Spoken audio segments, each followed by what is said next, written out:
first saw Patrick play when he was playing with the Toronto All-Stars in a high school All-Star tournament in Montreal. And even at that tender young age, when players were all looking to get theirs and be seen by recruiters, Patrick just played steady and consistent. The thing is with Patrick, it wasn't just one thing that you could pick out. It was a number of things. He rebounded the ball, he blocked shots, he shot good free throws. He was pretty much all-around player. Look at the move now. Look at Jebbison. Why is he the player of the year? He's got an All-Canadian guard. You were always kind of surprised at what his numbers were at the end of the game because he did it so effortlessly and easily and played within a team concept.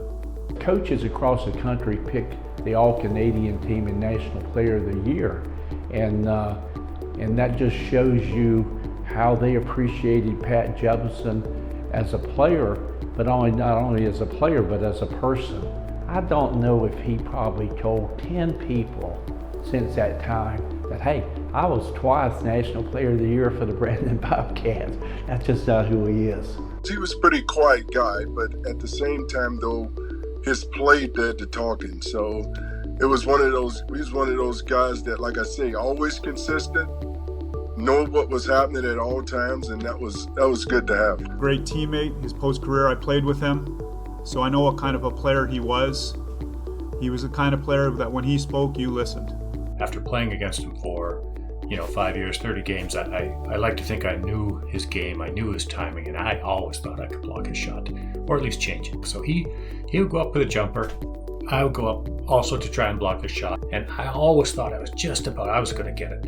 And I would start going back down like a normal person, but he seemed to just hang there, and he would hang there just a little bit longer than you'd think that a person should be able to, and to get the shot off.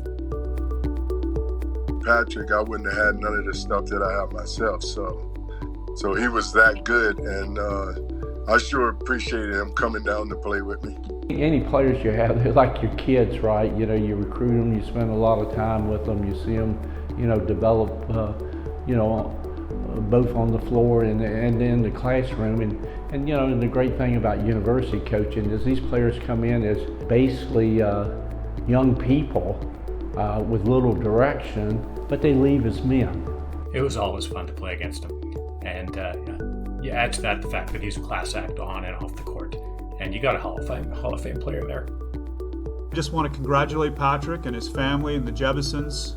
I know how happy Christine and your kids are. That's a tremendous honor, and Pat Jebbison is very deserving of going into the Manitoba Sports Hall of Fame.